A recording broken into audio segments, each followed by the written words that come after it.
आप देख रहे हैं TNB।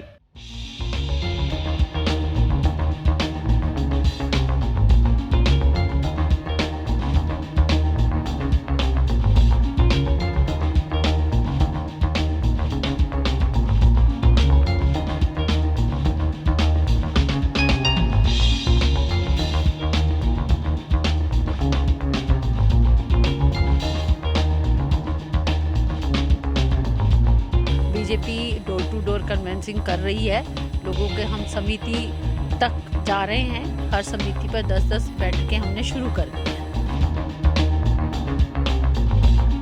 आम आदमी पार्टी की जो कार्यशैली है उससे सभी लोग भली भांति जानते हैं। वो सिर्फ बिजली और पानी के मुद्दे पर आना चाहती हैं, जबकि उनके इतने करप्ट उनके पार्षद हैं, उनके MLAs हैं। 2007 से मैं पार्षद रही हूँ और कभी भी MCD को इतनी बुरे वक्त से नहीं गुजरना पड़ा जितना इस बार CM केजरीवाल ने किया है। वो फंड के नाम पर जीरो देता है। दक्षिण दिल्ली के कुछ इश्यूज मैंने भी अखबार में पढ़े हैं। ऐसा कुछ नहीं है। वो स्कूल कहाँ, वहाँ पर बच्चों की संख्या 0 थी, इसलिए वो सेल किए जा रहे हैं स्कूल, और वो भी मतलब औने पौने दाम पर नहीं, जो उनकी बोली लगेगी सही दामों पर दिए जाएंगे। नमस्कार, आप देख रहे हैं TNB। मैं हूं आपके साथ निशा लखवाल।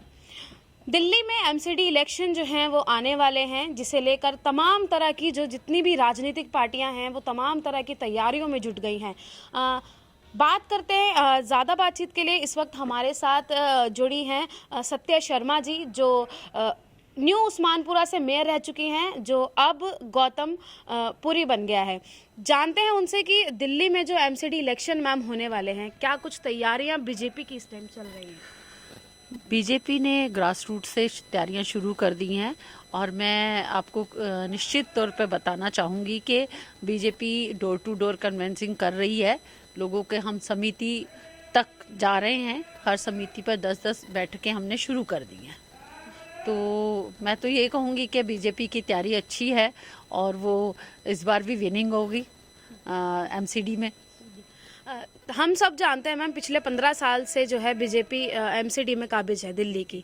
लेकिन जिस तरीके से जब आप रहे थे, आप मेयर भी रह चुके हैं, लेकिन जब आप चुनाव जीत के आए, उसके बाद जो बदलाव हुआ कि जो सिटिंग हैं उनको ना देकर नए कैंडिडेट जो है वो उतारे जाएं, तो क्या लगता है इस बार भी ऐसा कुछ होगा? नहीं, ये उस समय तो 2017 में पार्टी की ये नीति थी कि वो पुराने कैंडिडेट को नहीं दे रही थी और नया उन्होंने एक्सपेरिमेंट किया था, जो शायद इस बार पुराने सभी लोगों को या ज़्यादातर लोगों को मौका दिया जाएगा। क्योंकि क्या होता है कि नए एक बार उन्होंने ये एक्सपीरियंस कर लिया है और पुराने लोगों का जो एक्सपीरियंस है वो भी उसमें साझा किया जाएगा। तो एक चीज़ मैं और जानना चाहूँगी कि जिस तरीके का आपने बताया कि जो एक्सपेरिमेंट पार्टी ने किया था, अभी तो देखा जाए तो आम आदमी पार्टी काफ़ी मजबूत दिल्ली में नज़र आ रही है। तो ऐसा नहीं लगता है कि किसी भी तरीके का या ऐसा कोई एक्सपेरिमेंट आम आदमी जो बीजेपी है उस पर भारी पड़ सकता है? देखिए, जो भी आम आदमी पार्टी की जो कार्यशैली है उससे सभी लोग भली भांति जानते हैं। वो सिर्फ बिजली और पानी के मुद्दे पर आना चाहती हैं, जबकि उनके इतने करप्ट उनके पार्षद हैं, उनके MLAs हैं। आप रोज़ाना न्यूज़ में देख रहे हैं कितने सारे उनके जो विधायक हैं उन पे नए नए आरोप आ रहे हैं।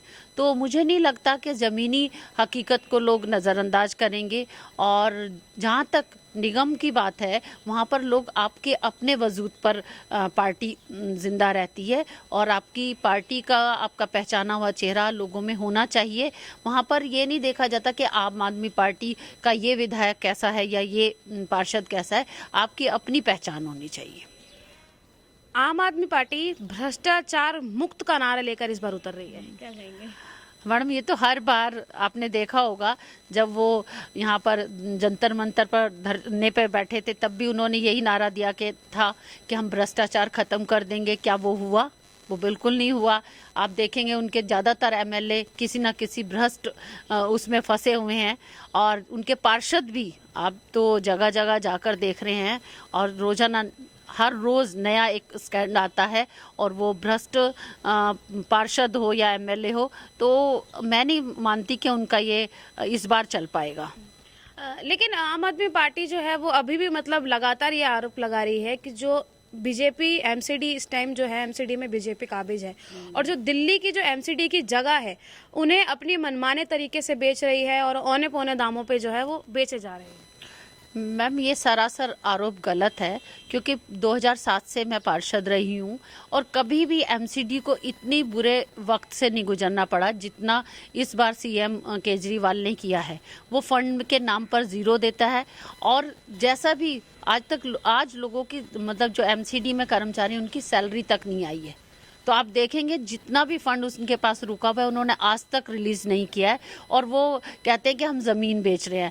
दक्षिण दिल्ली के कुछ इश्यूज मैंने भी अखबार में पढ़े हैं, ऐसा कुछ नहीं है। वो स्कूल कहाँ, वहाँ पर बच्चों की संख्या 0 थी, इसलिए वो सेल किए जा रहे हैं स्कूल, और वो भी मतलब औने पौने दाम पर नहीं, जो उनकी बोली लगेगी सही दामों पर दिए जाएंगे। एक चीज़ और मतलब मैं जानना चाहूँगी कि बीजेपी है, आम आदमी पार्टी भी है, चुनाव भी इस टाइम 5 राज्यों में जो है वो जोरों पर है। आम आदमी पार्टी लगातार चाहे वो डोर टू डोर कैंपेन हो, सदस्यता अभियान हो, या दिल्ली में पॉल्यूशन को लेके जो स्थिति थी उसको लेके जो कैंपेन चलाना हो, रेड लाइट ऑन ऑफ का जो जितने भी उन्होंने कैंपेन चलाए हैं, तो दिल्ली की जनता अगर हम बात करें तो कहीं ना कहीं दिल्ली की जनता इस बार उन आम आदमी पार्टी की तरफ रुझान जो है वो देखने को मिल रहा है। तो क्या लगता है, बदलाव होगा या बीजेपी कोई और नई रणनीति लेके इस बार आएगी? देखिए, रणनीति की ज़रूरत नहीं, क्योंकि लोग उनके चेहरे को समझ चुके हैं।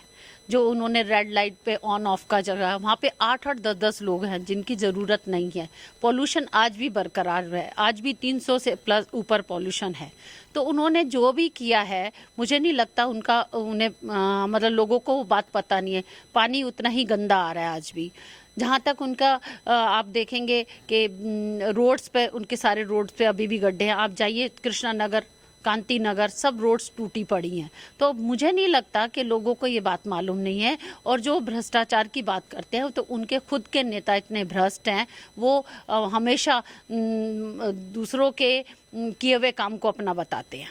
मैम, एक चीज़ मैं और जानना चाहूँगी कि अवैध निर्माण से जुड़े अभी आदेश गुप्ता को दिल्ली हाईकोर्ट ने भी जो है उनसे जवाब मांगा है कि जो, क्योंकि एक याचिका पे सुनवाई करते हुए उन्होंने उनसे जवाब मांगा है, तो अब जिसकी सुनवाई भी अभी 18 फरवरी को होनी है, तो मैम इस पे क्या कहना चाहेंगे? अभी कोर्ट का जो भी आदेश होगा, मुझे नहीं लगता उसमें उनका कोई इन्वॉल्वमेंट है। तो जो भी कोर्ट का आदेश होगा हम लोग उस हिसाब से बात करेंगे। अच्छा, ये तो प्रोपेगेंडा बनाने की बात है कि वहाँ पर सारे पार्षद आपके और सारे विधायक पहुँच गए हैं। इस तरह का अवैध निर्माण मुझे नहीं लगता भारतीय जनता पार्टी का कोई भी अध्यक्ष करेगा। आम आदमी पार्टी भी लगातार यही बोल रही है कि उनको जो आदेश गुप्ता जो हैं उनको माफ़ी मांगनी चाहिए और अपने पद से इस्तीफा दे देना चाहिए। जब ये बात अभी डिसाइड ही नहीं हुई है, कोई आरोप सिद्ध ही नहीं हुआ, तो किस बात की माफ़ी और किस बात का उन्हें अपने पद छोड़ देना चाहिए? इस तरह का निराधार आरोप उन लोगों आम आदमी पार्टी का लगाया जा रहा है, जो सिरे से जब भी कोर्ट का आदेश आएगा तो वो खंडित हो जाएगा। मुद्दे पे आते हैं मैम। एमसीडी इलेक्शन होने वाले हैं दिल्ली में। अभी जो मौजूदा जो निगम पार्षद हैं, अगर उनको टिकट मिलता है या फिर कुछ बदलाव किए जाते हैं, तो आपको क्या लगता है अपने एरिया में कौन जो है सही रहेगा और क्या मुद्दे जो अहम, क्योंकि निगम पार्षद जो होता है वो सीधा डायरेक्ट जो है जनता से जुड़ा हुआ होता है, जनताओं की समस्याओं को जानता है। तो आपको क्या लगता है आपके एरिया में क्या कुछ काम अभी बाकी हैं या क्या कुछ काम होने चाहिए? और अभी क्योंकि पिछले 15 वर्षों से यहाँ भारतीय जनता पार्टी का पार्षद रहे हैं, पहले 2 बार मैं रही हूँ, एक बार अभी के अग्रवाल जी हैं, तो हमें नहीं लगता कि यहाँ पर ऐसा कोई इशू है। बस यहाँ पर सिर्फ एक जो केजरीवाल सरकार हमें फंड नहीं देती और एमसीडी जो सरवाइव कर रही है वो अपने दम पर कर रही है, जबकि मुझे नहीं लगता कि यहाँ का एमएलए कुछ काम कर रहा है। बाकी आपने सब क्षेत्रों में देखा होगा, आम आदमी पार्टी भी ऐसा कोई काम नहीं कर रही है जिससे हमें लगे कि एमसीडी खतरे में है। तो मैं तो ये चाहूँगी कि जिसको भी यहाँ से भारतीय जनता पार्टी टिकट देती है वो ये 100% ये सीट निकलेगी। मैम, आखिरी क्वेश्चन से मैं समाप्त करना चाहूँगी कि अभी एमसीडी इलेक्शन थोड़ा दूर है दिल्ली के, लेकिन 5 राज्यों के चुनाव नज़दीक हैं। आप देख ही रहे होंगे कि किस तरीके की बयानबाजी चल रही है। लगातार पार्टियों के नेता जो हैं वो दल बदल जो कर रहे हैं। तो क्या लगता है मैम, जो 5 राज्यों में चुनाव होने वाले हैं, किसकी सरकार इस वक्त बनने जा रही है? निश्चित तौर पे भारतीय जनता पार्टी की सरकार वहाँ पर बनेगी और मैं आपको विश्वास दिलाती हूँ कि जो भी पार्टियां दल बदल इधर उधर कर रही हैं उन्हें पता है कि भारतीय जनता पार्टी का इस समय वो शीर्ष पर है, तो इसलिए वो दल बदल रहे हैं। जबकि उन्हें लगना चाहिए कि मतलब जो भी निगम या एमएलएस के चुनाव आते हैं वो उनके अपने बेसिक मुद्दों पर होते हैं, वो उसमें उन्हें अपनी पार्टी का पूरा सहयोग करना चाहिए। और सभी कैंडिडेट्स के लिए मैं यही कहूँगी कि अपने दल ना बदल के वो अपनी पार्टी के सहयोग के लिए काम करें। तमाम तरह के मुद्दों को लेकर आज हमने सत्या मैम से बात की। उन्होंने बताया कि किस तरीके से एमसीडी में जो है आम आदमी पार्टी उनको काम नहीं करने दी जा रही है। लगातार जो है आरोप उन पे लगाए जा रहे हैं क्योंकि दिल्ली में जो सीएम का चेहरा है, जो सीएम है वो आम आदमी पार्टी से हैं और जो एमसीडी में पिछले 15 साल से भाजपा की सरकार है और इसी के साथ ही ये सवाल भी जो है लगातार उठा रही है एमसीडी कि आम आदमी पार्टी की तरफ से जो है एमसीडी को फंड नहीं दिया जा रहा है, जिसको लेकर एरिया में काम नहीं हो रहे हैं। और वहीं दूसरी तरफ आम आदमी पार्टी भी लगातार ये सवाल उठा रही है कि दिल्ली में जो एमसीडी है वो लगातार जो उनकी प्रॉपर्टी है उनको औने पौने दामों पर बेच रही है और अपने एरिया में कुछ काम नहीं कर रही है। तो अब ये तो चुनाव के नतीजे ही आखिरकार बताएंगे कि कौन सी पार्टी कितना काम कर रही है और कौन सी पार्टी जुमलेबाजी कर रही है। एमसीडी इलेक्शन नज़दीक हैं, तो अब आप ये हमें बताइएगा कि आखिर कौन सी पार्टी किस स्तर पर है और कितना काम कर रही है।